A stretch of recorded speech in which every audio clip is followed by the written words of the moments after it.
without further ado, I would like to give warm welcome to Dr. Sally Lampun to deliver the seminar this afternoon. Dr. Sally, the time is yours.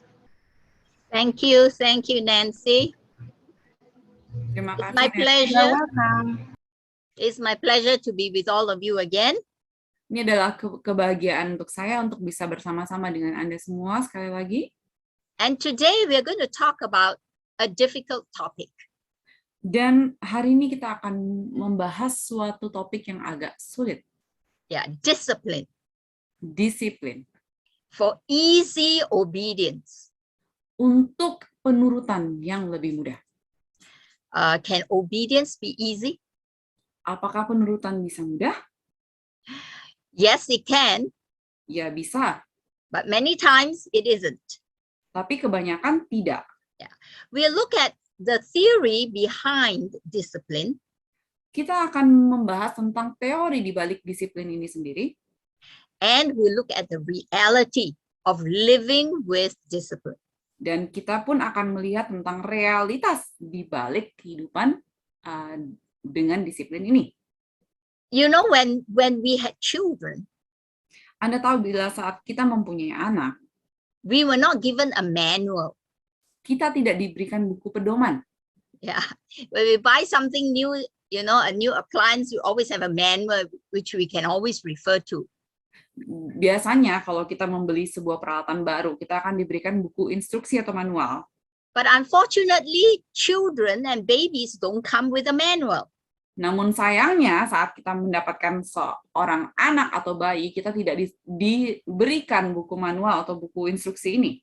And we sometimes hear so many different instructions from different people. Our mothers may say one thing, grandmother may say another thing. What is the right thing to do? Dan kadang kita mendapatkan banyak sekali masukan instruksi bagaimana harus menghadapi anak dari orang-orang yang berbeda, dari nenek atau dari ibu-ibu yang lain.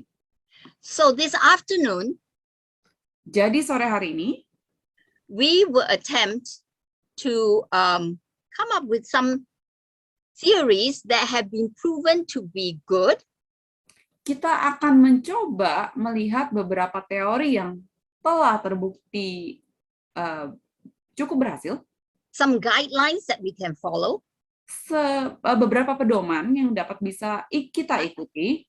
but let's bear in mind that these guidelines are for normal children. Namun perlu kita ingat bahwa pedoman-pedoman ini hanya untuk anak-anak normal. We have some children who are special. Ada beberapa anak yang memang berkebutuhan khusus ya, spesial. And their brains have been wired differently. Jadi cara berpikir dari otak mereka itu agak sedikit berbeda dari anak normal.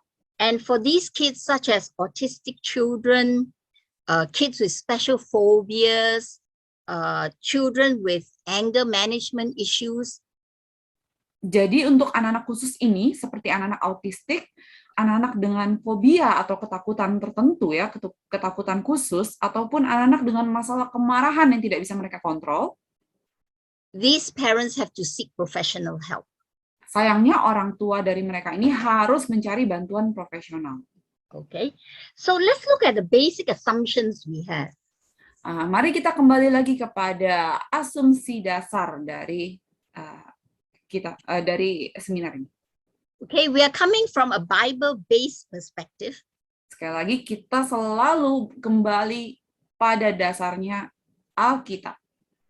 And we believe that we have an all-powerful, almighty God who loves us and extends his grace to us. Dan kita percaya bahwa kita mempunyai Allah Maha Kuasa yang mencintai kita dan memberikan kasih karunia-Nya kepada kita. He is also interested in our children, and he wants us to respond to our child's foolishness or disobedience with grace, love, forgiveness, and correction. Dan Allah ini sangat memperhatikan anak-anak kita, dan Tuhan ingin kita untuk merespon terhadap kenakalan, kesalahan anak-anak kita dengan kasih karunia, dengan cinta, dengan penuh maaf dan perbaikan. Seperti just like he does when we ourselves make mistakes. Seperti saat Allah memaafkan kita bila kita membuat kesalahan. We also believe that prayer works wonders for our children and for ourselves. Dan kita juga percaya bahwa kuasa doa itu mempunyai kuasa yang sangat besar untuk anak-anak kita dan untuk kita sendiri, changing us and our children as we learn and grow together. Doa dapat mengubah kita dan anak-anak kita saat kita belajar untuk bertumbuh bersama. And God is always there for us to help us in those times when we have to deal with our children as they make mistakes and give us wisdom, strength, and peace. Dan kita harus percaya Tuhan itu selalu ada untuk kita. Saat kita membutuhkan bantuan, saat kita harus menghadapi anak-anak kita saat mereka berbuat kesalahan. Dan Tuhan akan memberikan kita kebijaksanaan, kekuatan, dan kedamaian. Let's admit it, all of us have struggled with discipline. Mari kita akui bahwa setiap masing-masing dari kita akan mempunyai pergumulan untuk mendisiplin. And our experiences can range from positive to negative. Dan pengalaman-pengalaman kita tuh akan sangat bermacam dari positif sampai negatif. And some children are harder to discipline than others. You believe that? Dan percayakah Anda bahwa beberapa anak lebih sulit didisiplin dari anak-anak lain? And you know that child psychologists with strings of degrees after their names and many years of practical hands-on experience in this area don't agree with one another as to how discipline should be done. Dan Anda tahu, psikolog anak dengan berbagai gelar dan pengalaman praktik bertahun-tahun berkutat dalam area ini memiliki pertentangan keras tentang bagaimana masalah mendisiplinkan anak ini. Because you see, discipline is not a science. Karena Anda tahu bahwa mendisiplinkan anak itu bukan suatu ilmu pengetahuan, but an art. Tapi sebuah seni. You see, in science, you know, you add this plus this, you get this. Jadi dalam ilmu pengetahuan atau sains, Anda tahu ada sebuah teori bila Anda menambahkan sesuatu dengan sesuatu akan mendapatkan hasil yang tertentu.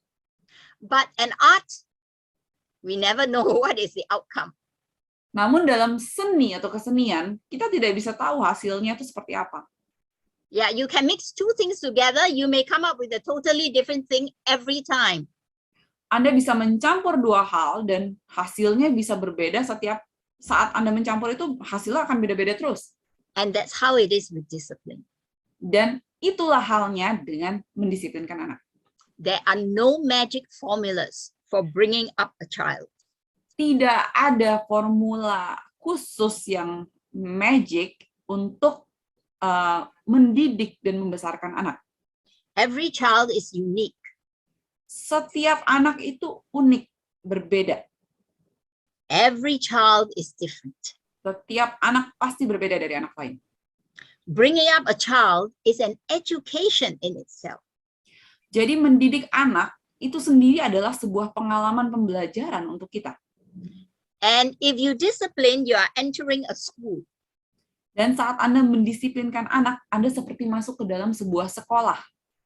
Parents learn patience, tolerance, adaptability, and flexibility. Jadi orang tua di sekolah ini akan belajar tentang kesabaran, toleransi, bagaimana beradaptasi. They also learn patience, tenderness, and the power of love and trust. Dan orang tuanya akan belajar tentang kelembutan, kekuatan cinta, dan kepercayaan. Since this is an art form, I believe that so much more do we need the power and wisdom from God in order to discipline our children correctly. Karena mendidik anak ini lebih mengarah ke sebuah seni, maka saya rasa kita lebih memerlukan kekuatan dan kebijaksanaan dari Tuhan. As well as we can seek support and help from people around us. Dan baiknya kita juga mencari bantuan dari orang-orang di sekitar kita. Parents, orang tua kita, friends, teman-teman kita, mentors, mentor, and a community like all of us gathering together now. Dan mungkin seperti komunitas seperti kita sekarang berkumpul ini. Now, on one hand, we have some parents who prefer not to discipline their children. Nah, di satu sisi kita mungkin menemui orang tua yang memilih untuk tidak mendisiplinkan anak mereka. Why? Kenapa? Well, maybe they grew up in a home where there was no discipline. Mungkin mereka tumbuh dalam sebuah keluarga yang tidak percaya pada disiplin. And today we have parents who are so tired from working hard that when they come back home, they don't want to discipline their kids. Dan sekarang ini banyak kita temui orang tua yang sudah sangat lelah bekerja seharian, sehingga saat mereka pulang, mereka sudah tidak ingin mendisiplinkan anak. They have no energy. Mereka sudah tidak mempunyai energi lagi. Some feel unqualified.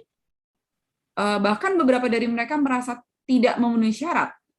And some people are afraid that they are going to be too harsh and that might hurt the child. Dan ada juga beberapa orang tua yang takut mereka akan menjadi terlalu keras dan akan menyakiti anak mereka. So on the one hand, we have parents who do not act with accountability and responsibility. Jadi di satu sisi kita melihat nih orang tua yang bertindak atau berlaku tidak dengan tanggung jawab. And yet on the other hand, we have parents who are strict and so harsh with their children dan di sisi lain kita bisa menemukan orang tua yang begitu keras dan disiplin terhadap anak mereka, that their children feel this way when they are disciplined. Sehingga anak mereka mungkin merasa seperti gambar ini saat didisiplinkan. See, they feel that the father is like in a huge machine going to run over them. And they're saying, I know more than you. It has to be done my way, you dummy. Don't you know I'm always right?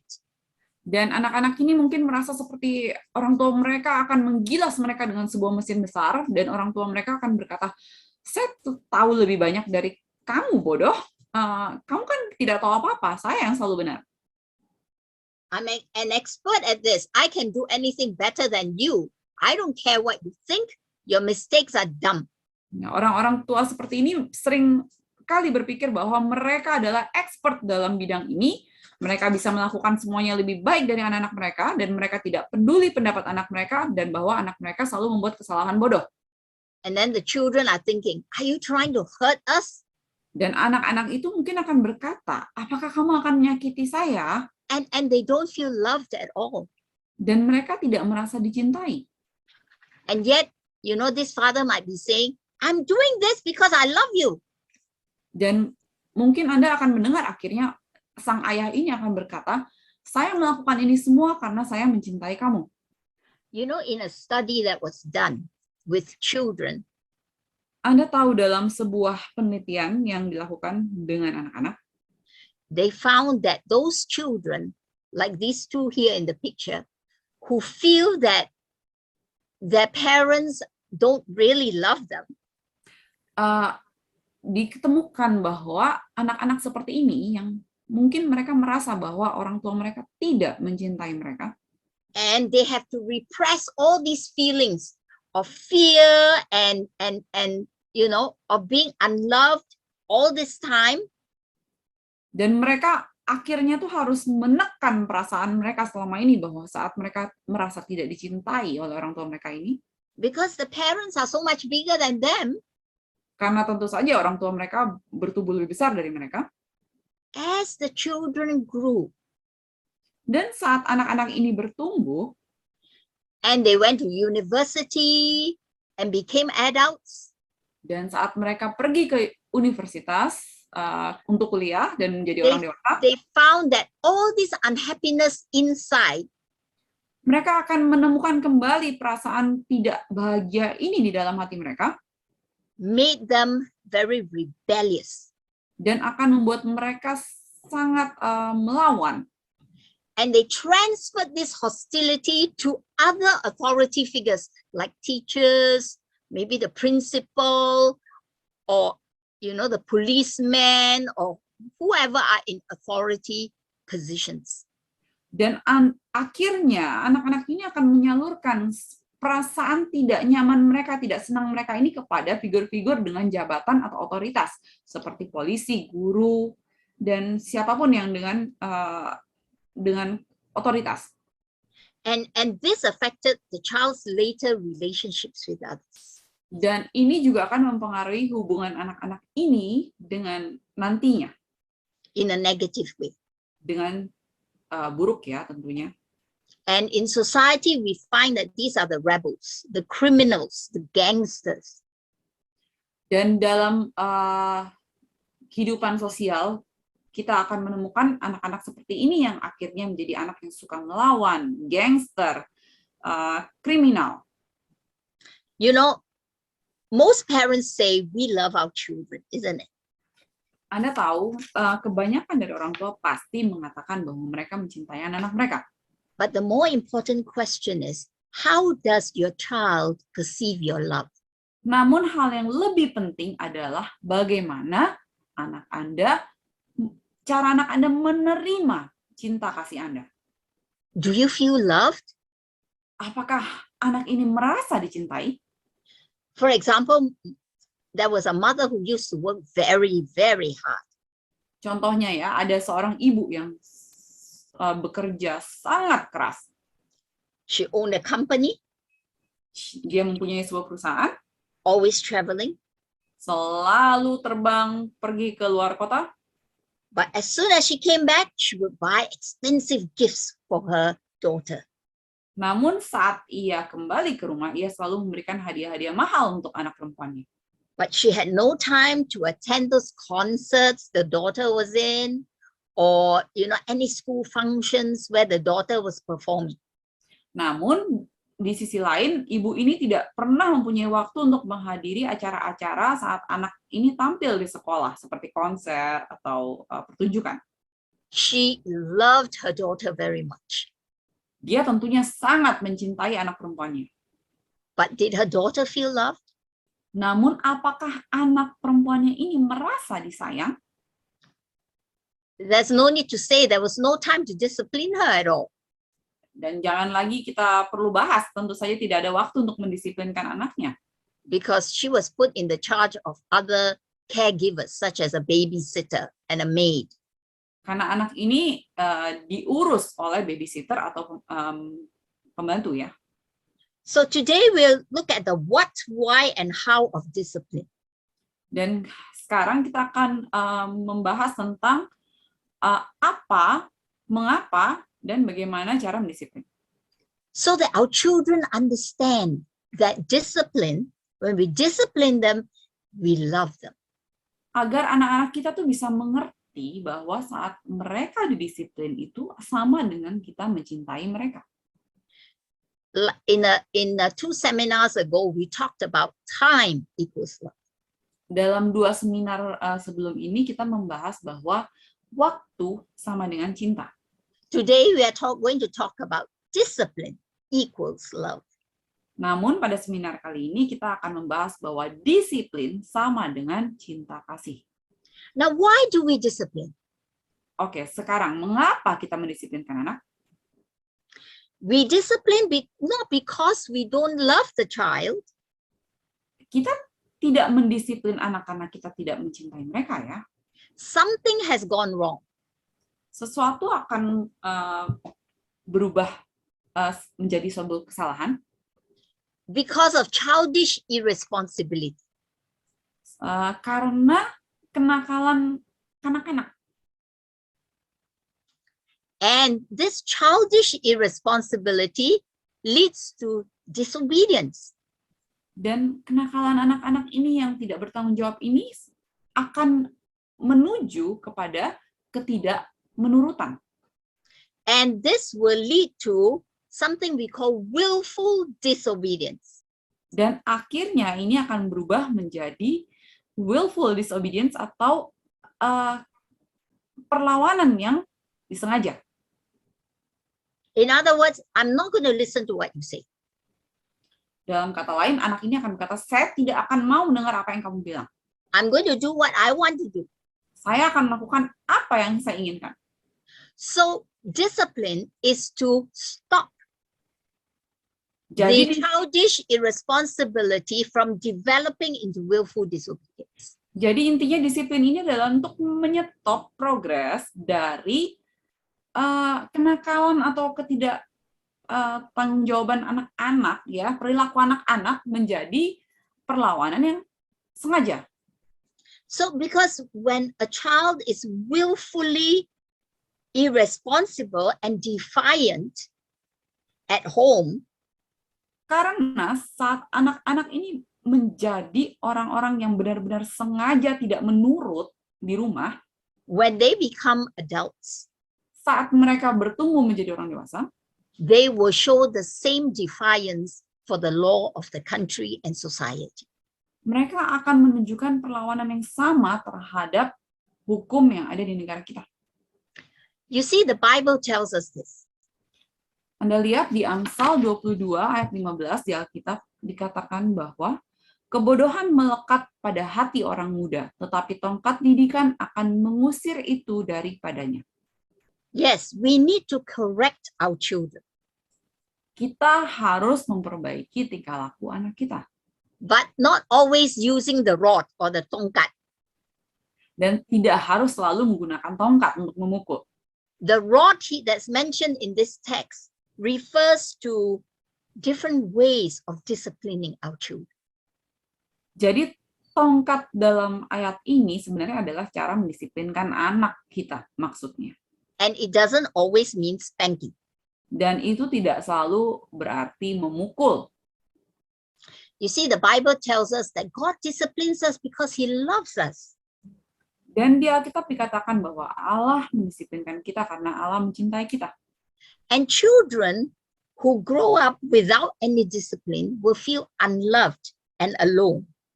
Dan biasanya anak-anak yang tumbuh tanpa ada didisiplin oleh orang tuanya akan tumbuh menjadi anak yang merasa sendirian dan tidak dicintai. They feel the parents just don't care about them. Mereka akan merasa bahwa orang tua mereka hanya tidak peduli kepada mereka.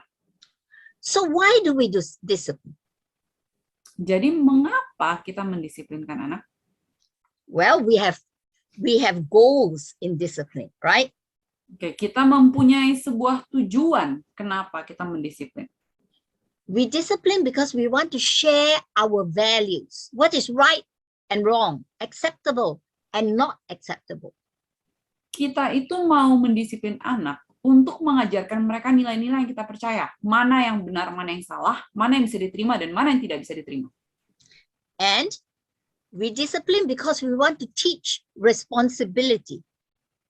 Dan kita juga mendisiplinkan anak untuk mengajarkan mereka tanggung jawab.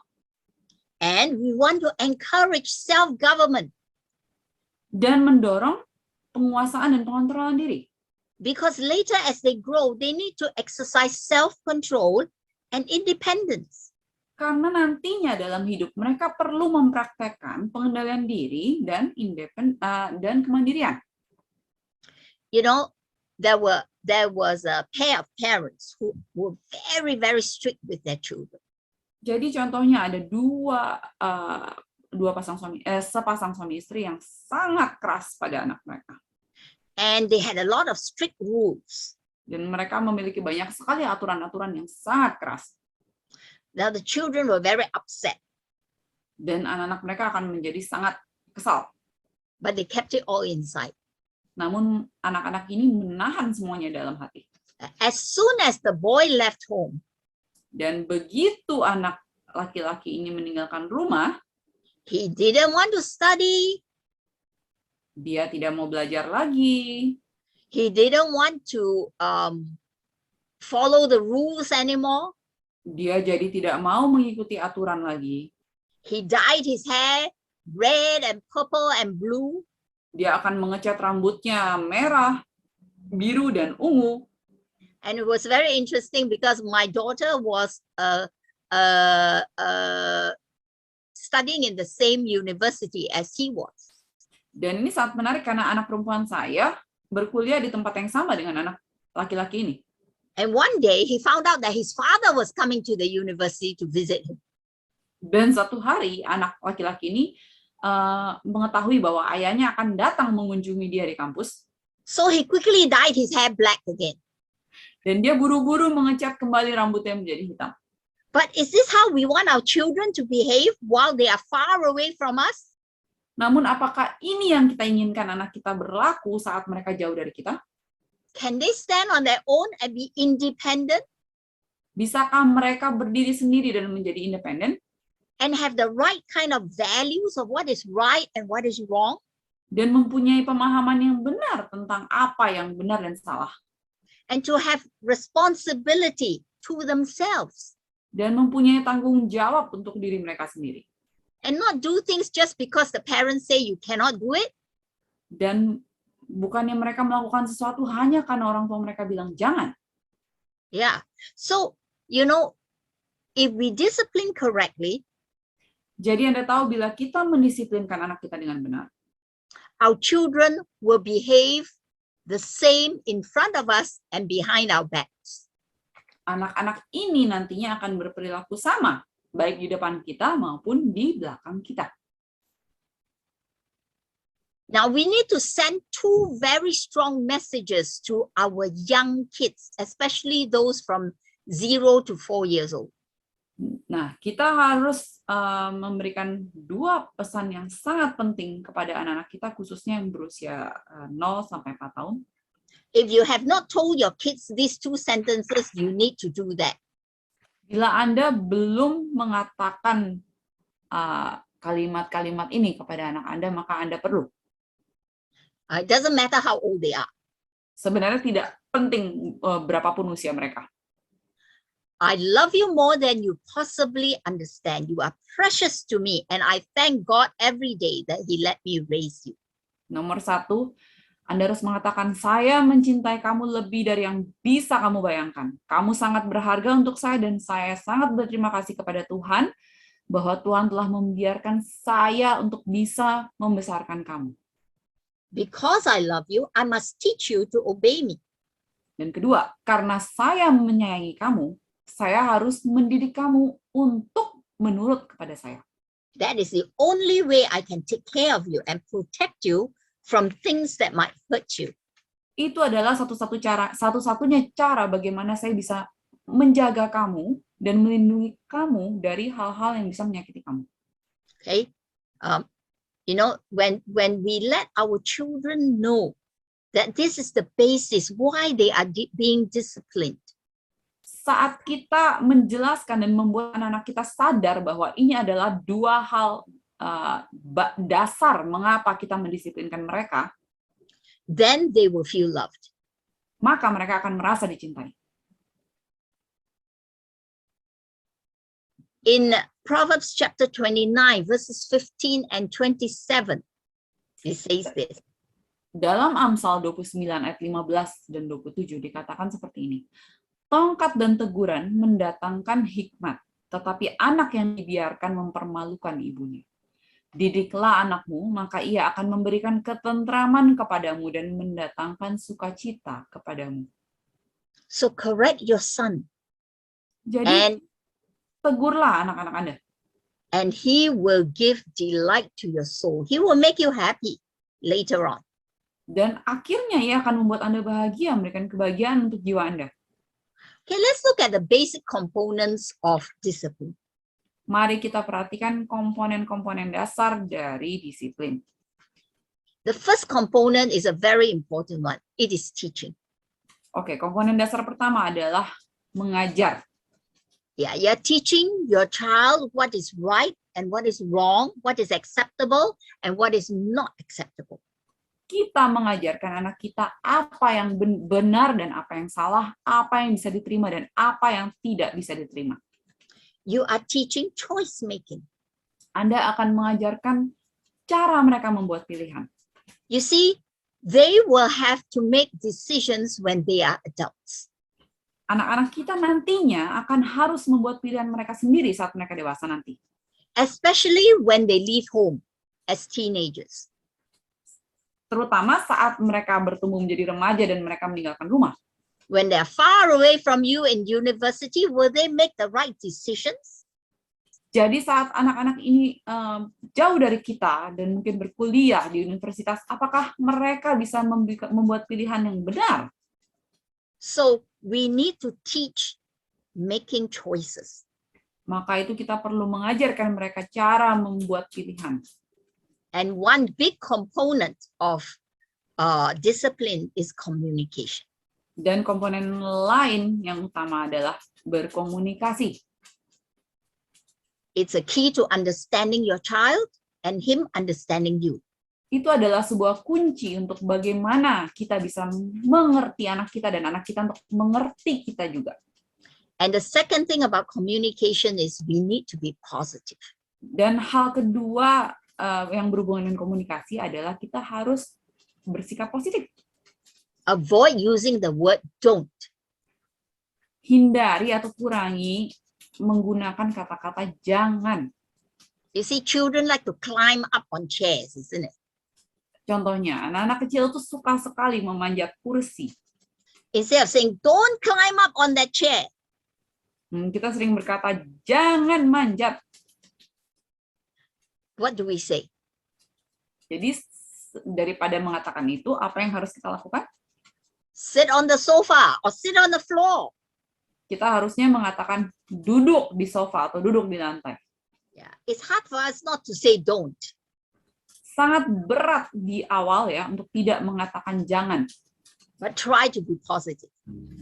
Namun usahakan untuk menjadi positif. Because many times when we say the word don't, they don't hear it. So Karena- instead of don't climb on the chair, they actually hear climb on the chair. Karena seringkali saat kita menggunakan kata-kata jangan, mereka malah tidak mendengarkan. Jadi saat kita bilang jangan memanjat kursi itu, kadang-kadang yang mereka dengar adalah panjat kursi itu. Yeah. So these components are very important and they take time. Jadi komponen-komponen ini sangat penting dan membutuhkan waktu untuk diterapkan. Yes, and time equals love. Dan waktu sama dengan cinta kasih. And discipline equals love. Disiplin sama dengan cinta kasih. All right, let's look at the very practical guidelines for discipline. Mari kita lihat tentang pedoman-pedoman praktis ya untuk disiplin. Number one, be a role model. Nomor 1, jadilah panutan, contoh atau teladan. There is a saying, monkey see, monkey do. Ada sebuah peribahasa Inggris ya, monkey see, monkey do, artinya monyet melihat, monyet melakukan. Okay, let's see. Children see and children do too. Sama saja, anak-anak melihat, anak-anak melakukan. We will watch two very short videos for this. Kita akan melihat 2 video pendek tentang masalah ini.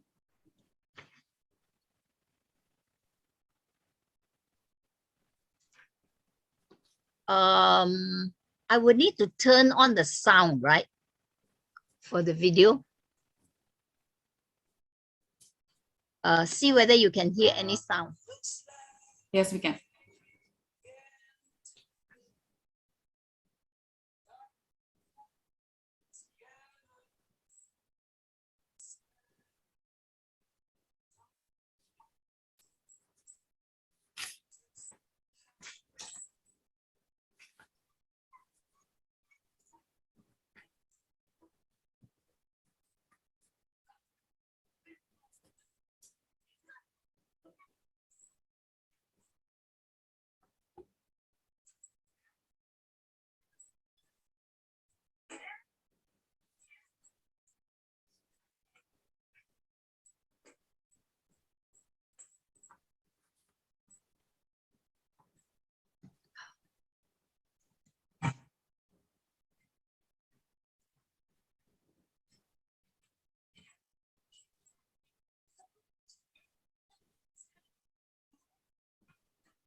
That's what we mean when we say be a role model.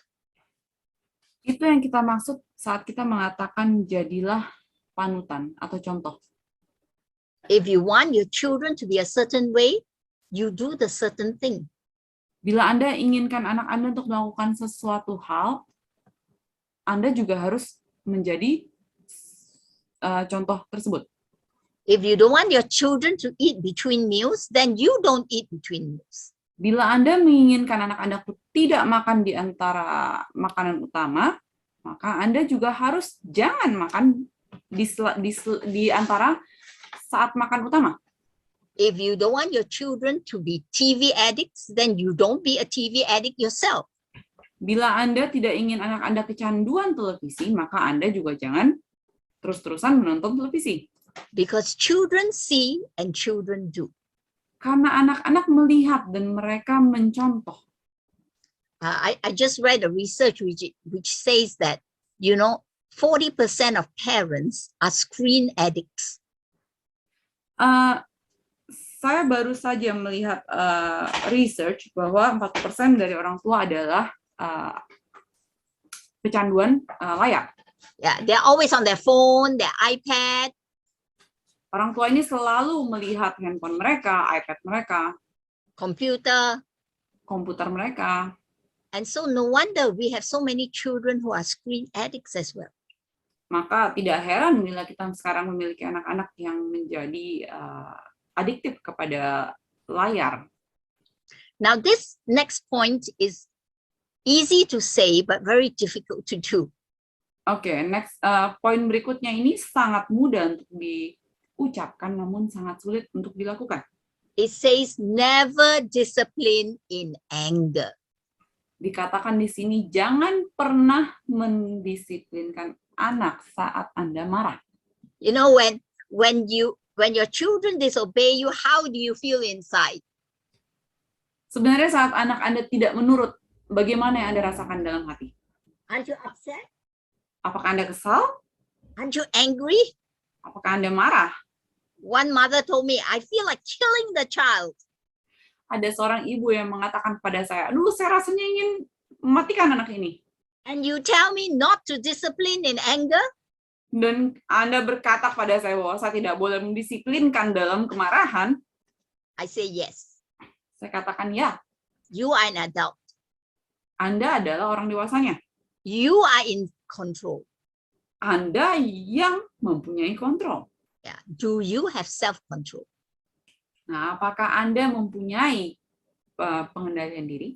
If you are so upset that you want to kill the child, then don't discipline the child at that time. Bila Anda sangat marah sampai Anda rasanya ingin mematikan anak ini, lebih baik Anda jangan disiplinkan saat itu. Yeah, sometimes when I feel like I'm so angry, I tell my children, okay, I'm too angry to deal with this. I will cool down first. Jadi saya sendiri saat saya begitu marah pada anak saya, dan saya katakan pada mereka, oke, saya terlalu marah untuk menghadapi hal ini. Saya akan pergi untuk mendinginkan kepala saya dulu. And I tell them, go to your room. Dan saya akan bilang mereka, masuk kamar. And I will go and take a bath or do something that will cool me down. Lalu saya akan mandi atau melakukan hal lain yang akan mendinginkan emosi saya. You see, when we do this, we are actually being a role model. Nah, Anda tahu bila kita melakukan hal ini, kita sedang menjadi sebuah teladan. We are teaching them that self-control is very important. Kita sedang mengajar kepada mereka bahwa mengontrol diri sendiri itu sangat penting. You see, when you are angry, you often do a lot of foolish things. Anda tahu saat Anda marah, kita seringkali melakukan hal-hal bodoh. And in doing this, in demonstrating this, we are telling them, you see, when you're angry, it's important to cool down first before you decide to do anything or say anything. Jadi dengan mendemonstrasikan pengendalian diri ini, Anda akan memberi contoh kepada anak Anda. Pentingnya mendinginkan hati dulu saat Anda emosi sebelum Anda melakukan sesuatu. Because when you are angry and you hit your child, it can hurt your child very bad. Karena bila Anda sedang dalam emosi atau keadaan marah dan Anda memukul anak Anda, itu akan menyakiti mereka dengan buruk. Yeah, there have actually been parents who disciplined in anger and killed their children. Dan ada bukti bahwa beberapa orang tua yang dalam keadaan emosi mendisiplinkan anak Anda, memukul anak Anda dan memukul anak mereka dan tidak sengaja membunuh anak-anak itu. So exercise self-control. Jadi coba praktekkan pengendalian diri. And be sure you set the limits or have rules before you enforce them. Dan pastikan Anda menentukan batas-batasan tertentu sebelum Anda menjalankannya. For example, Contohnya, we have a rule in this house that sugar is very bad for their bodies. Contohnya ada peraturan dalam rumah saya bahwa gula itu sangat tidak baik. And we shouldn't be eating candies all the time. Dan kita tidak boleh makan permen setiap saat. So whenever they want to eat candy, they have to check with me. Jadi setiap anak-anak saya mau makan permen, mereka harus bertanya dulu kepada saya. So my 2 grandchildren know that. Dan cucu saya pun tahu tentang hal ini. So they know this rule and they know what will happen because I don't have to spank them if they eat too much candy. Mereka tahu peraturan ini dan mereka tahu apa yang akan terjadi karena saya tidak perlu memukul mereka bila mereka makan permen terlalu banyak. Yeah, recently, this is what happened. My granddaughter was given candies and she brought them home. Oke, baru-baru ini yang terjadi adalah cucu saya diberikan permen lalu dibawa pulang oleh dia. And she ate 2 of them that day. Lalu cucu saya ini makan 2 permen hari itu. And then without my knowing, the grandfather brought her out and gave her some sweet drinks that was loaded with sugar. Dan tanpa sepengetahuan saya, kakeknya membawa dia jalan keluar dan memberikan minuman manis yang penuh dengan gula. And the result was? Dan hasilnya adalah she fell sick. Anak ini menjadi sakit. Yeah, because she's not used to having so much sugar in her body. Karena cucu saya ini tidak biasa memproses begitu banyak gula dalam tubuhnya. So sometimes it's the natural consequences they face that is the punishment. Kadang-kadang hukuman yang terjadi adalah akibat-akibat natural ya yang harus mereka hadapi sendiri. So when my granddaughter got sick, I used this as a point of teaching. Jadi saat cucu saya ini sakit, saya gunakan momen ini untuk mengajar atau mendidik dia. I asked her to tell me, so why do you think you got sick? Saya lalu bertanya kepada dia, kira-kira kamu tahu kenapa kamu sakit? And I got out the juice that she was drinking with her grandfather, and I showed her the word sucrose. It doesn't say sugar, it says sucrose, but that is sugar. Lalu saya keluarkan botol jus yang diminum dia dengan kakeknya tadi dan saya bacakan di label itu ada kata sukrosa. Itu tidak dikatakan gula, cuman itu adalah sukrosa dan saya jelaskan bahwa itu sama dengan gula. So she told me, she said, I just took too much sugar that day. Lalu dia menjawab saya rasa saya makan terlalu banyak gula hari itu. And I say, so next time what should you do? Jadi saya berkata kepada dia, jadi berikutnya apa yang mau kamu lakukan? So I hope that the next time, if she has 2 candies and her grandfather takes her out and gives her something with sugar, that she will know how to say no. Jadi saya harapkan begitu berikutnya saat misalnya dia sudah memakan 2 buah permen dan kemudian kakeknya mengajak dia pergi untuk meminum sesuatu yang manis, dia tahu bagaimana cara mengatakan tidak. See, this is development of self-control. Ini adalah proses dari munculnya penguasaan diri. And there have been times when they check themselves, you know, like my granddaughter will be offered something by somebody, a friend or what, and she said, no, thank you. I think I've had enough sugar for today. Dan ada saatnya mereka akhirnya bisa mengecek dengan diri mereka sendiri. Contohnya cucu saya diberikan permen oleh seseorang dan dia akhirnya bisa berkata, tidak, terima kasih, saya rasa saya sudah cukup makan gula hari ini. And I'm very happy when that happens. Dan saya sangat gembira ketika hal itu terjadi.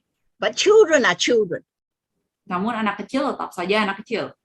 And we have read in the Bible, foolishness is in the heart of a child. Dan kita baca di Alkitab bahwa adalah kebodohan ya, adalah ada di hati anak-anak. So we need to continue to teach and reinforce the rules.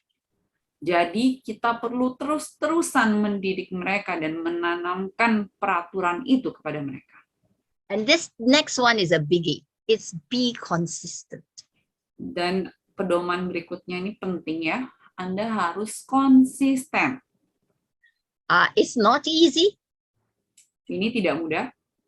Why are we inconsistent? Kenapa kita tidak konsisten biasanya? When we are tired, it's hard to be consistent. Biasanya saat kita lelah, sangat sulit menjadi konsisten. Because, you know, if you are so tired, you don't even want to bother with anything, right? Biasanya saat Anda sudah kelelahan, Anda tidak mau diganggu oleh apapun. And in a household where you have like grandparents staying together, it's so easy to have the adults doing different things in different ways and not be consistent.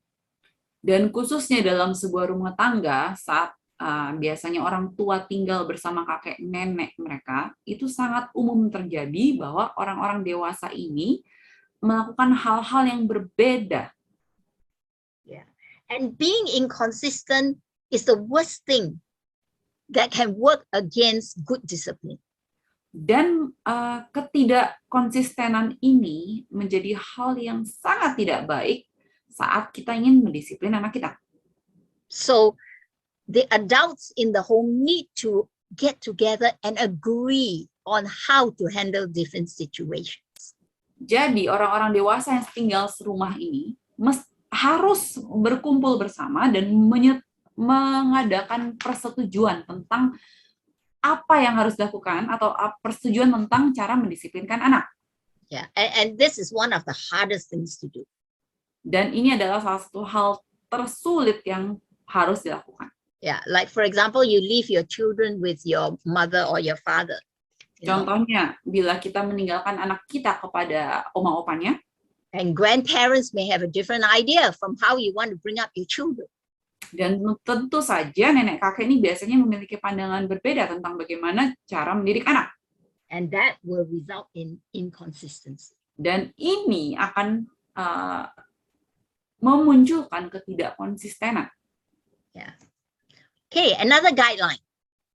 Oke, pedoman lain adalah differentiate between willful defiance and childish irresponsibility. Anda harus bisa membedakan antara kesengajaan melawan, ya, keinginan mereka sendiri untuk melawan, atau kenakalan anak-anak yang tidak disengaja. You see, children like this child who has just spilled a cup of milk. Contohnya, anak ini yang baru saja menumpahkan segelas susu.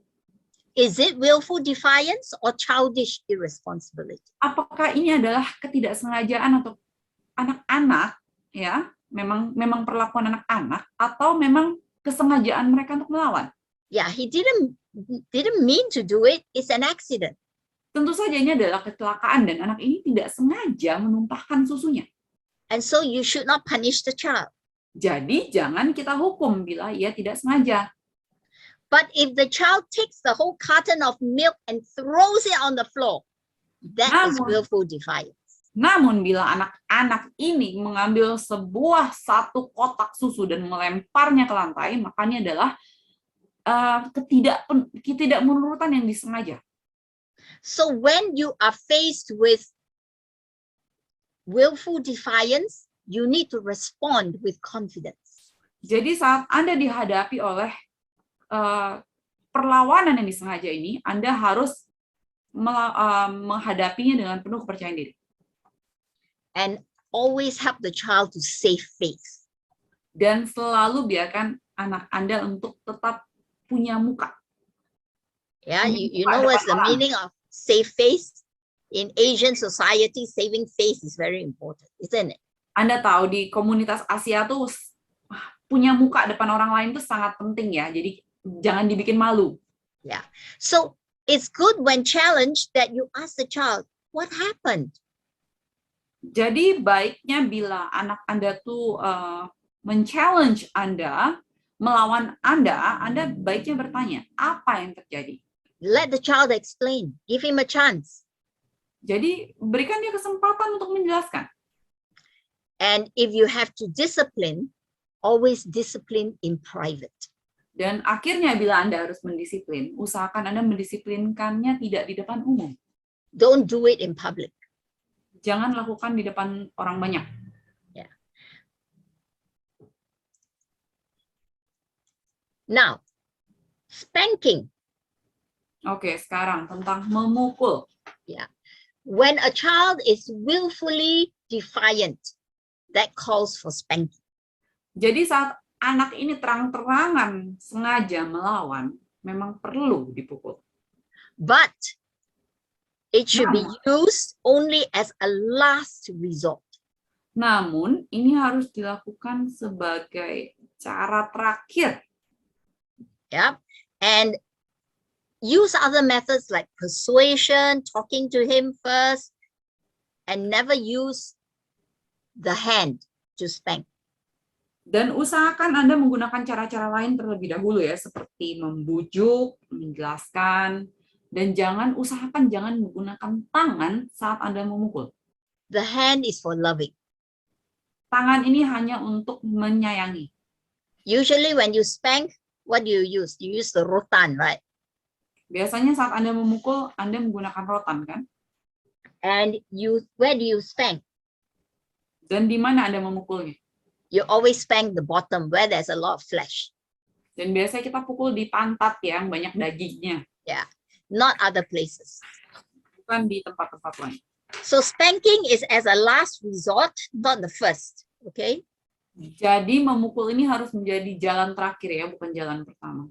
Yep, it's not for mistakes or accidents. Dan tidak boleh karena kesalahan atau yang tidak disengaja. Yeah, always give chance. Selalu berikan kesempatan. And remember, never spank in anger. Have self-control. Dan ingat, jangan pernah memukul saat Anda marah atau emosi, dan Anda harus memiliki pengontrolan diri. And you have to stop spanking at age 12. Dan Anda harus berhenti memukul di usia 12 tahun. It's not for teenagers and older kids. Memukul ini tidak untuk anak remaja dan anak-anak yang sudah lebih besar lagi. Okay? So, never spank in anger. Make sure that you are in full control so you don't hurt the child. Jadi selalu usahakan saat memukul Anda tidak emosi dan selalu dalam kontrol penuh atas diri Anda sehingga Anda tidak menyakiti anak Anda. But the spanking should be painful so that the child learns.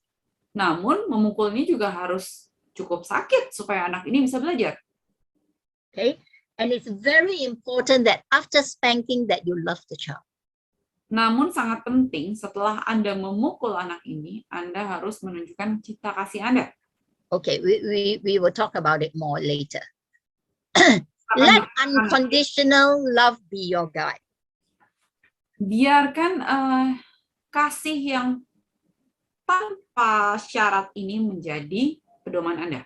Okay, differentiate between the child and the behavior. You love the child, but you do not like his behavior.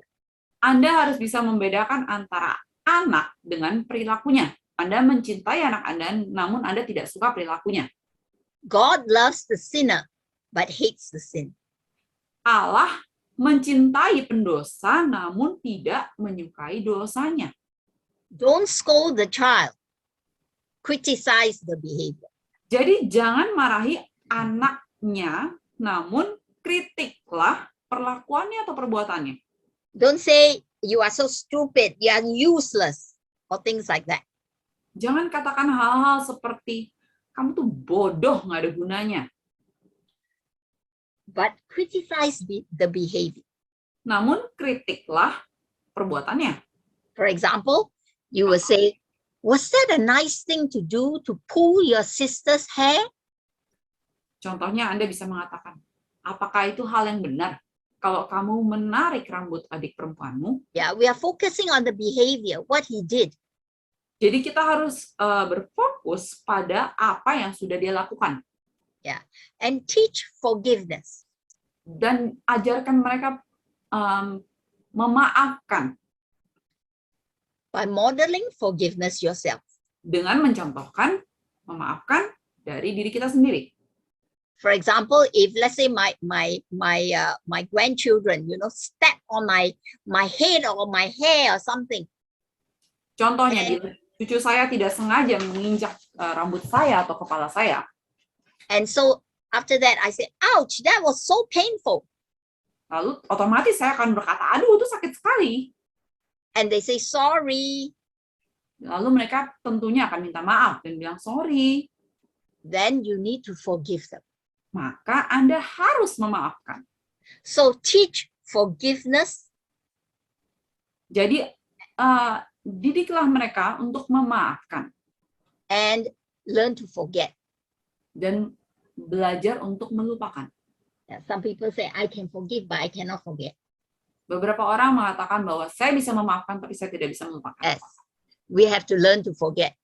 Nah, ini kita harus belajar untuk melupakan. And if we can't forget, then we have to ask God to use an eraser and erase that from our minds. Dan bila kita tetap tidak bisa melupakan, maka kita harus berdoa pada Tuhan agar Tuhan menggunakan penghapus dan menghapus itu dari ingatan kita. So after the spanking, it's important to reassure and teach after the confrontation. Jadi sangat penting setelah Anda memukul, Anda harus menenangkan anak Anda dan meyakinkan mereka, mendidik mereka setelah konfrontasi yang telah terjadi. Yeah, usually in a discipline session, there will be crying. Nah, biasanya saat kita sedang mendisiplinkan akan ada adegan tangis-tangisan. And it's important after that to hug the child. Dan sangat penting setelah mereka menangis itu untuk memeluk anak Anda. Yeah, I remember my children, after spanking, my older girl always say, "Mommy, can I have a hug if I forget to hug her?" Saya ingat saat saya biasanya memukul anak saya yang besar biasanya akan mengatakan, Mama, bolehkah saya minta peluk bila saya lupa? Avoid impossible demands. Hindari tuntutan yang tidak mungkin. We all make mistakes. Anda tahu kita semua melakukan kesalahan. We have to live with the fact that there are no perfect children and no perfect parents. Kita harus menyadari bahwa tidak ada anak yang perfect, begitu pula tidak ada orang tua juga yang perfect atau sempurna. And if you, as an adult, you do something wrong and the children catch it.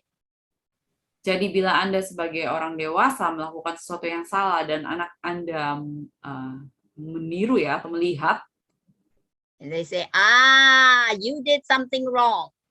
Anak Anda biasanya akan berkata, nah kan, Mama Papa melakukan sesuatu yang salah. What do we do? Lalu apa yang kita lakukan? What should we do? Apa yang harus kita lakukan? We need to apologize. Kita harus minta maaf. Yeah. Like for example, if you have in your anger slap your child and 5 fingers are on the face. Jadi misalnya ya, kita dalam emosi, kita memukul anak kita dan meninggalkan cap 5 jari di pipi mereka. Yeah, then you need to say sorry. Maka akhirnya Anda harus meminta maaf kepada mereka. And ask your child to forgive you. Dan mintalah sungguh-sungguh pada anak Anda untuk bisa memaafkan Anda. Again, this is modeling. Sekali lagi ini adalah contoh dari memberi contoh. Yeah, it's so important in discipline. Dan memberi contoh ini adalah sangat penting dalam mendisiplinkan anak. The job's never done, parents. The job's never done. pekerjaan Anda tidak akan selesai untuk orang tua ini. Parents continue to learn and grow with the child. Orang tua akan selalu bertumbuh dan belajar seiring dengan anak-anak mereka. You see, the child keeps growing and changing. Seperti Anda tahu, anak Anda akan selalu bertumbuh, berkembang, dan berubah. And we need to change and grow and be flexible as parents. Dan kita sendiri pun harus bertumbuh, berkembang, berubah juga, dan menjadi fleksibel sebagai orang tua. It calls for constant adjustment because every child is unique. Dan ini membutuhkan penyesuaian yang terus-terusan ya, karena anak Anda itu selalu unik dan berbeda. What works today may not work tomorrow. Apa yang mungkin berhasil kita lakukan hari ini tidak akan berhasil besok. Because the child is growing. Karena anak Anda itu berubah. Remember we said this, discipline is not a science but an art. Ingat yang sudah saya katakan bahwa mendisiplinkan anak bukan suatu ilmu pengetahuan, tapi sebuah seni. Learn to listen, listen, listen. Belajarlah untuk mendengar, mendengar, dan mendengar. Let your child talk to you. Biarkan anak Anda berbicara kepada Anda. If he's unhappy, let him express his unhappiness. Jadi bila anak Anda tidak gembira atau tidak bahagia, biarkan dia mengekspresikan ketidaksenangannya itu. Sometimes parents need to learn why or what they have done that has made the child unhappy. Kadang kita sebagai orang tua harus mau belajar dan mengetahui apa yang telah kita lakukan untuk membuat anak kita tidak senang. Use the most powerful teaching method, and that is model. Gunakan metode mengajar yang paling efektif, yaitu mencontohkan atau memberi contoh. Yes. You see, remember the research that I talked about earlier? Your child need to resolve those unhappy feelings within. Jadi ingat research yang telah saya ceritakan sebelumnya, anak Anda tuh harus bisa mengekspresikan perasaan mereka yang terpendam dalam hati mereka. And not keep it inside. Dan jangan sampai mereka menyimpan perasaan-perasaan itu di dalam terus-terusan. So that they become rebels when they grow older. Sehingga mereka akhirnya menjadi seorang yang selalu melawan saat mereka tumbuh besar. You know, today we've learned all the theory. Oke, hari ini kita telah belajar semua teorinya. But let's face reality. Namun kita juga harus menghadapi kenyataannya. Do you feel that there's a gap between what really happens and all this theory we have talked about? Apakah Anda merasa ada perbedaan dari apa yang sudah kita bicarakan dan segala teori yang sudah kita pelajari ini? Parenting is one of those jobs for which none of us are fully prepared or qualified. Jadi, mendidik anak adalah suatu pekerjaan yang sebenarnya tidak ada dari kita yang sudah siap atau pernah dipersiapkan sebelumnya untuk menghadapi ini. But God knows what our gaps are. Namun Tuhan tahu apa yang kita hadapi. And He has the ability to fill them. Dan Tuhan memiliki kemampuan untuk memenuhi kebutuhan kita. We have many stories of men and women who felt inadequate when God called them to do something. Jadi banyak orang pria dan wanita yang merasa tidak bisa saat Tuhan menyuruh mereka. And God used them, but through their dependence on His ability instead of their own ability. Namun Allah tetap menggunakan mereka, namun mengharapkan mereka bergantung kepada Tuhan daripada mengandalkan kemampuan mereka sendiri. Here's a promise for all of us. Allah memiliki janji kepada kita semua. It says, "My grace is sufficient for you." Dikatakan bahwa cukuplah kasih karuniaku bagimu. For my power is made perfect in weakness. Sebab justru dalam kelemahanlah kuasaku menjadi sempurna. Okay, continue reading the rest. Sebab itu terlebih suka aku bermegah atas kelemahanku, supaya kuasa Kristus turun menaungi aku. You see, God is willing to give us His grace and His power. Jadi lihat, Tuhan itu mau memberikan kasih karunia-Nya dan kuasanya kepada kita. We need to depend on Him completely. Kita harus bergantung sepenuhnya kepada Tuhan. You know, I take care of my grandchildren for quite a few hours every day. Anda tahu saya ini mengasuh cucu-cucu saya untuk waktu yang cukup panjang dalam sehari.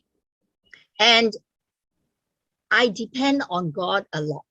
Dan saya bergantung banyak kepada Tuhan. I pray over my grandchildren a lot.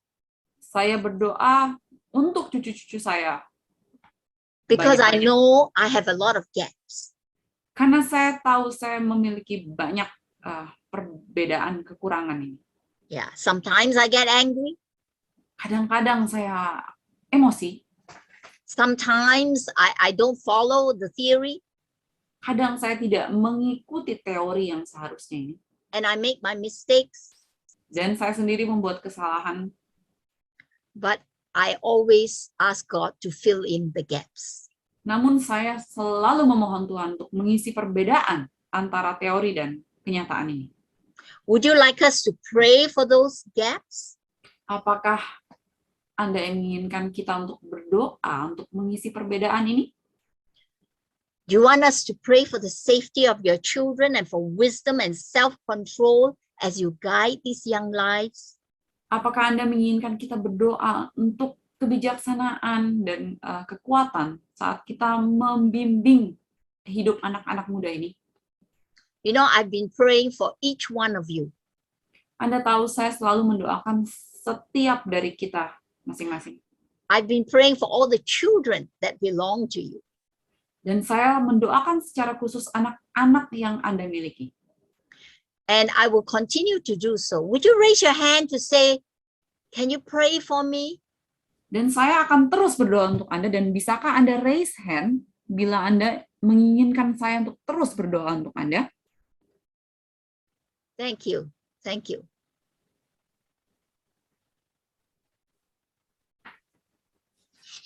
In the closing prayer, we will pray for you. Dalam doa tutup saya akan berdoa untuk masing-masing kalian. Okay, so Dr. Sally, actually we already have the questions from the participant. So I'm gonna read it. Saya Okay. akan coba bacakan. Pertanyaan yang pertama adalah, saya mengerti ada tahap perilaku negatif pada anak-anak kita. Ketika kita mengatakan satu hal, mereka akan melakukan hal yang lain. Bagaimana kita menangani ini? Karena ini akan membangkitkan emosi kita sebagai seorang ibu.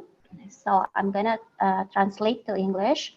I understand there is a stage of negative behavior in our children. So when we say one thing, or we ask them to do one thing, they're gonna do the other things. So how can we handle this? Because this will be easily raise our emotion as mothers. Well, it's important for you to sit down and talk about it when it happens.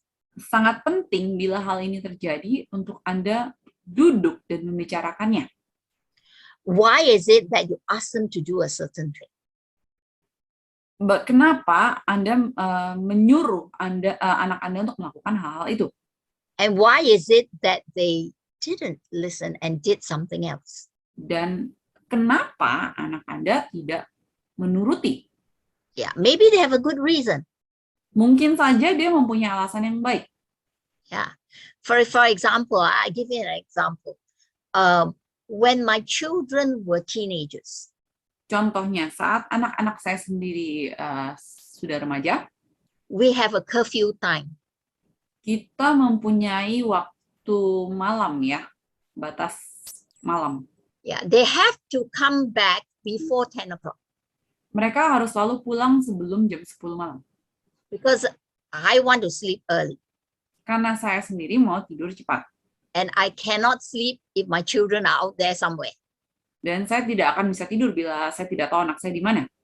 So one time they came back at 11. Dan satu kali mereka pulang jam 11 malam. And I was waiting for them. Dan saya sudah menunggu mereka. Yeah, I was angry. Saya sudah marah, emosi. But I control myself and I said, what happened? Namun saya berusaha mengontrol diri saya dan saya tanyakan kepada mereka apa yang terjadi. And they explained, oh, you know what happened, Mommy? One of us had an accident and we had to accompany her to the clinic. Namun anak-anak saya kemudian menjelaskan bahwa salah seorang dari teman mereka ada kecelakaan dan harus diantar ke sebuah klinik. And so I said, oh, I can understand that. Nah, dan saya katakan, oh kalau memang itu alasannya saya bisa mengerti. You see, we need to understand what is behind that defiant behavior. Kadang kita harus mencoba mengerti apa di balik perilaku mereka yang melawan ini. Why did they disobey? Mengapa mereka tidak menurut? Yeah. And another thing is we need to understand, especially I feel in working with little boys. Dan kadang saya rasa ya, khususnya saat kita menghadapi anak-anak laki-laki kecil, kita harus mengerti. Yeah, they like to talk nonsense. Mereka suka berkata hal-hal yang sebenarnya tidak penting. And many times, like the other day, my grandson came in and saw my slides. Sorry, what? My grandson came into the room and saw my PowerPoint slide. Oh, oke.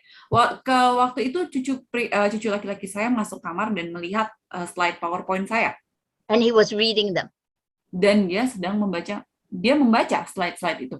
But he changed everything from positive to negative. Dan dia mengganti semua yang dari positif menjadi negatif. He was reading, spank your children in anger. Lalu dia baca, pukullah anak Anda dalam emosi. You know, should I get angry with him? Oh, haruskah saya marah padanya? Because he always likes to talk nonsense. Kan dia suka melakukan hal-hal konyol ya, yang tidak benar. So this is just naughtiness of little boys. Ini hanya sebuah keisengan, kenakalan dari anak-anak. At first I couldn't get used to it, you know. Saya tidak bisa membiasakan diri saya dengan hal ini. Because I don't like this kind of behavior. Karena saya sendiri tidak suka perilaku seperti ini. But I notice he always likes to do it, and then I feel that it's because he's a boy that he does this. Namun dia suka sekali melakukan hal-hal seperti ini dan saya sadari apakah mungkin karena dia adalah seorang anak laki-laki. So instead of making it a big issue, jadi daripada saya membuat ini menjadi sebuah masalah besar, turn it into a joke.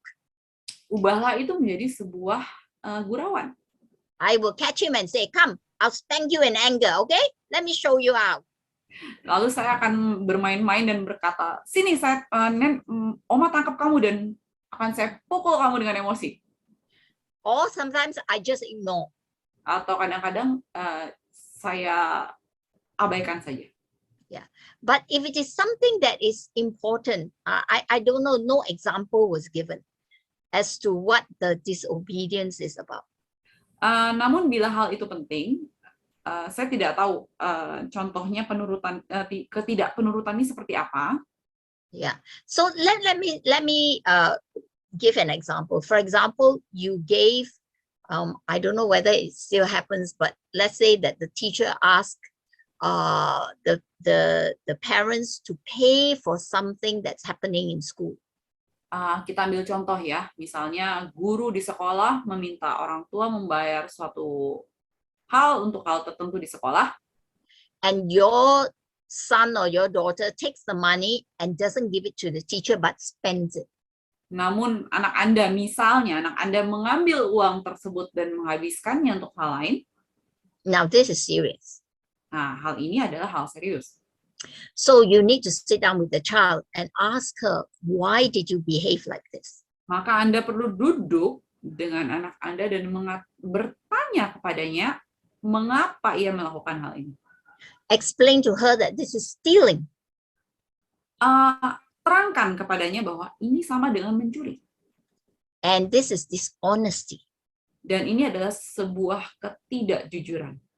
and because I asked you to give it to the teacher and you didn't, then you deserve to be punished.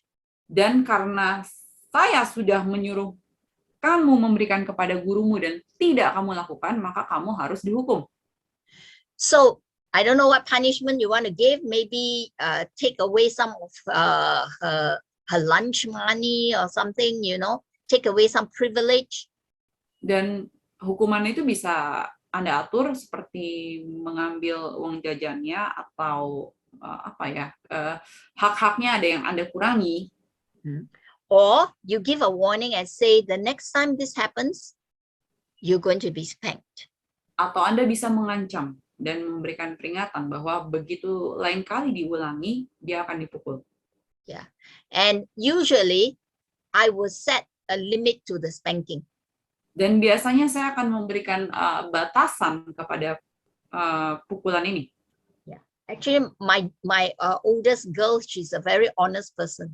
I will always ask her, so how many times do you think I need to spank you before you learn your lesson? Anak tertua saya ini adalah anak yang sangat jujur, dan biasanya saya bertanya kepada dia, kamu kira-kira kamu rasa kamu perlu dipukul berapa kali sampai kamu bisa belajar? And she will always think of what she did that was wrong, and she will say maybe 3 times or 2 times or 1 time. Dan dia akan berpikir-pikir tentang kesalahan yang sudah dilakukan, dan dia akan menjawab 1 kali atau 2 kali atau 3 kali. Yeah, so she is the one who will discuss with me what the punishment will be. Dan anak saya ini akan menjadi orang yang membahas apa yang harus saya hukum tentang dia. Yeah, but it depends on the child. There are some children, every time they only want to be spanked 1 time, and they never learn their lesson, right? Namun anak-anak itu berbeda. Ada saja anak yang memang hanya ingin dipukul 1 kali saja dan tidak pernah belajar lagi dari kesalahannya. So they say different strokes for different folks. Dan mereka mengatakan pukulan yang berbeda untuk perbuatan yang berbeda. Okay, does that answer the question? Apakah itu sudah menjawab pertanyaan? Okay, so the participant already noted the hat, so I believe that they already get the answer. Okay, Okay, thank you for the answer, Dr. Sally. So we have another question. Pertanyaan kedua adalah, apa yang harus kita lakukan ketika kita sudah mencontohkan hal-hal yang benar kepada anak-anak kita, tetapi anak-anak kita tetap tidak menurut dan tetap tidak mencontoh walaupun sudah diingatkan berulang kali? Seberapa banyak kita harus bersabar? Okay, so what we should do if we already give the good example for our children, but they still don't want to obey us, and they don't want to follow the good example that we have given to them. So how can we handle this situation, even though they have been reminded over and over again, and how much do we need to be patient? Remember, one of the rules is set down the rules very clearly before you enforce them. Jadi ingatlah, Anda harus menentukan aturan dengan jelas sebelum Anda terapkan. In my family, we are struggling with keeping the children off of the devices. They like to play games and watch YouTube and things like that. Contohnya di keluarga kami kesulitan untuk membuat anak-anak ini terlepas dari gadget-gadget mereka, karena mereka suka sekali nonton YouTube, main game. Yeah. So, my grandson is very good at switching. He is doing a math lesson, but on top he has opened all these games that he plays. So when I'm not looking, he will click and switch screen. Dan cucu laki-laki saya ini sangat pintar ya. Dia saat dia sedang ada pelajaran matematika, dia sudah membuka tab-tab lain games. Jadi saat saya tidak melihat, dia langsung mengubah layarnya ke gamesnya. So I have made an agreement with him. Ya, lalu saya membuat persetujuan dengan cucu saya ini. Yeah, I call this snitching. Saya katakan ini snitching, Snitching, like stealing, you know. sama dengan mencuri. Yeah. So I say, if I find you doing this, Nah, saya katakan kepada dia, jika saya mendapati kamu melakukan hal ini lagi, I'm going to spank you. saya akan memukul kamu. Okay? Because I have warned him already 2-3 times before. Karena saya sudah memperingatkan dia sekitar 2-3 kali sebelumnya. And I will ban you from the device. That means you cannot play games, you cannot have any fun time on the computer. Nah, bila ini terjadi lagi, saya juga akan mengambil komputernya sehingga dia tidak bisa bermain lagi. Yeah, no iPad, no iPhone, nothing. Tidak ada gadget lagi buat dia. Either iPad ataupun phone atau telepon atau apa saja. Because if you have already dealt with the child once, twice, 3 times, and they don't listen, this is called willful defiance. Karena bila Anda sudah menghadapi dan sudah berusaha terhadap anak ini 1, 2, 3 kali dan masih dilakukan, itu yang dinamakan anak ini sengaja melawan. Yeah. So it calls for more harsh discipline. Maka hal tersebut membutuhkan disiplin yang lebih keras.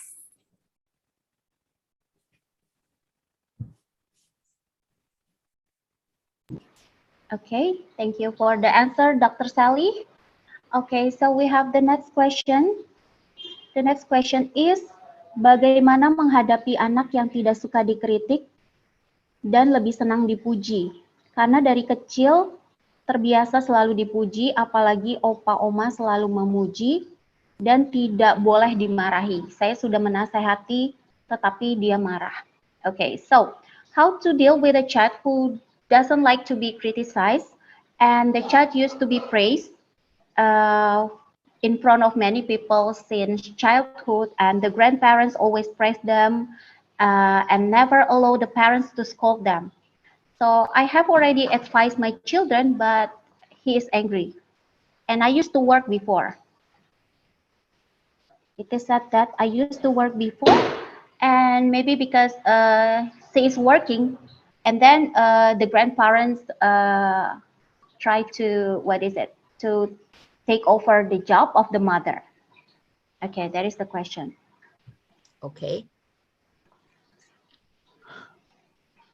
You know, there seems to be inconsistency here.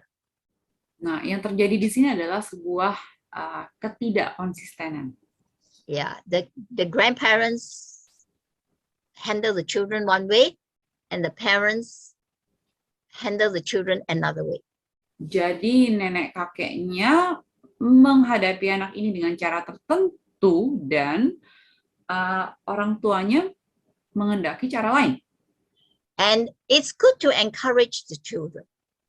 Dan baik untuk mendorong anak-anak Anda. But when they do something that is wrong, we need to correct them. Namun bila mereka melakukan sesuatu yang salah, tentu saja kita harus menegur mereka.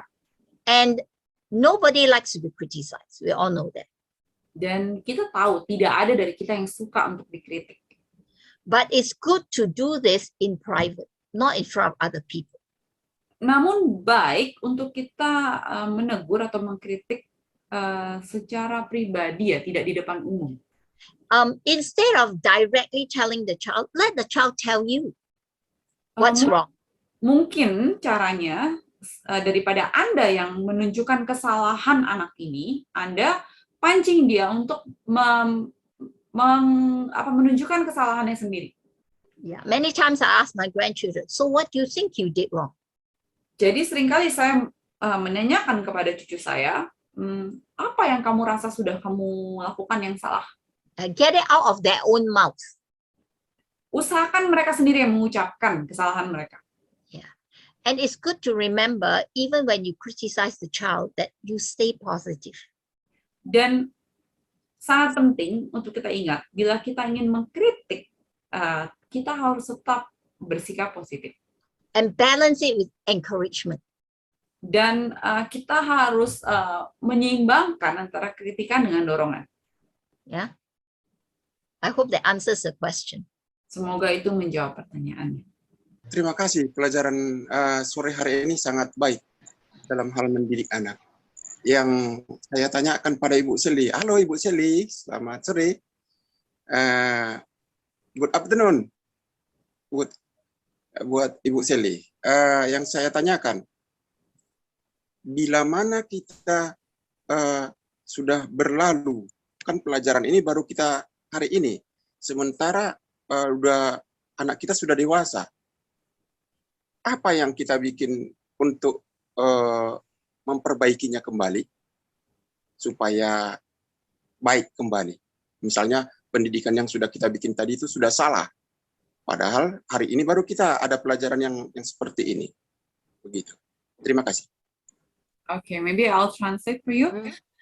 He was asking that he just got the lessons today, but his kids is already grown up now. So what can he do to correct all the wrong teachings he's done in the past to make the kids all good? Okay, with adult children, we need to pray for them more than trying to teach them. Yeah, they are already adults. Untuk anak-anak yang sudah dewasa, kita harus lebih banyak berdoa daripada kita tegur, Pak. Secondly, you could tell them that you just learned how to discipline kids, and maybe some of the things you did were wrong, and apologize for it. Dan Anda bisa mengatakan kepada anak-anak Anda bahwa, oh, saya baru saja menerima pengajaran tentang cara mendidik anak yang benar, dan mungkin yang saya lakukan selama ini salah, dan Anda bisa meminta maaf untuk hal itu. And it's very important to keep in touch with your adult children. Dan sangat penting untuk terus berhubungan dengan anak-anak Anda yang sudah dewasa.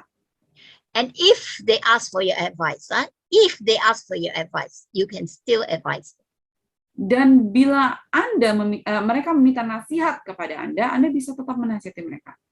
But if you have an adult child, just this morning I was talking with a church member. Bila Anda memiliki anak yang sudah dewasa, contohnya ya, saya baru ini saya berbicara dengan gereja saya. This church member was telling me that her son is already in his 30s. Anggota gereja saya ini mengatakan bahwa anak dia sudah berusia sekitar 30-an. He has moved out. Anak ini sudah pindah dari You see, they are independent. They make their own money. They can make their own decisions. Mereka sudah dewasa, mereka sudah mencari uang sendiri, dan mereka bisa membuat keputusan sendiri. And I told her, I said, let him go. Dan saya katakan kepada anggota gereja ini, biarkan dia pergi. Don't keep giving advice when advice is not welcome. Jangan terus-terusan memberikan nasihat bila nasihat tersebut tidak diterima. Yes. Instead, nurture that relationship with this child. Melainkan perbaiki dan rawat hubungan ini dengan hubungan Anda dengan anak Anda. Find opportunity to have fun together. Cari kesempatan untuk bersenang-senang bersama. If they need help, help them. Bila mereka membutuhkan bantuan, bantulah mereka. Yeah, they are adults. Mereka adalah orang dewasa. And we need to let go. Dan kita perlu bisa melepas. Yeah, remember, God doesn't even force anyone. Ingat, Tuhan saja tidak pernah ingin memaksa orang dari siapapun. Yeah, we've got to let go.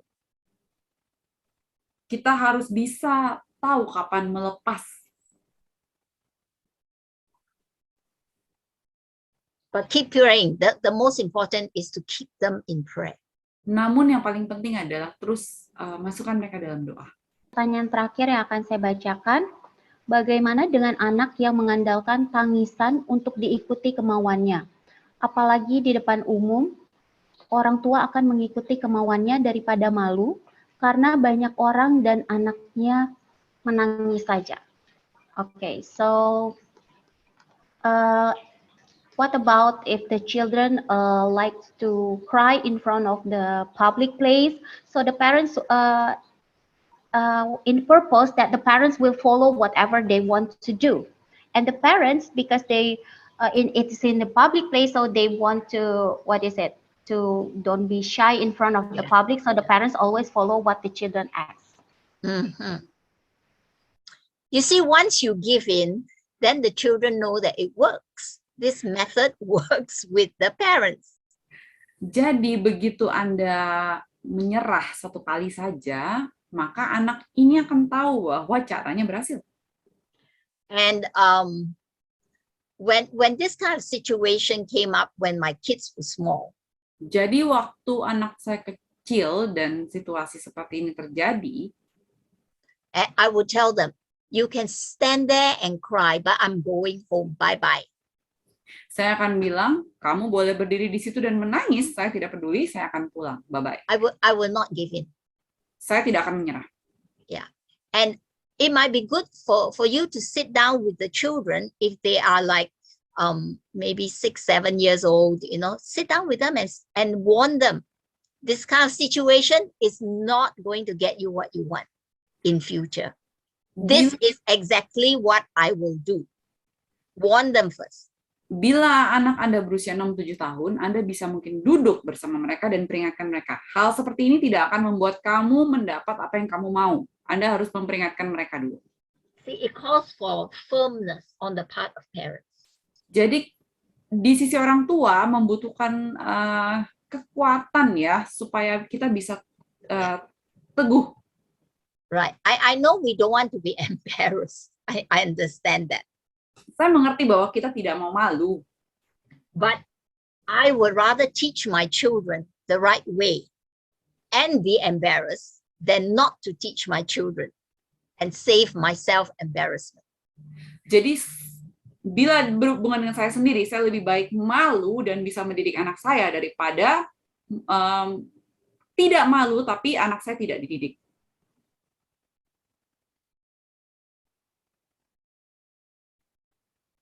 Oke, thank you Dr. Sally. Jadi begitulah jawaban dari Dr. Sally. Daripada kita memikirkan rasa malu kita di depan publik, sebaiknya kita lebih mementingkan pendidikan untuk anak-anak kita.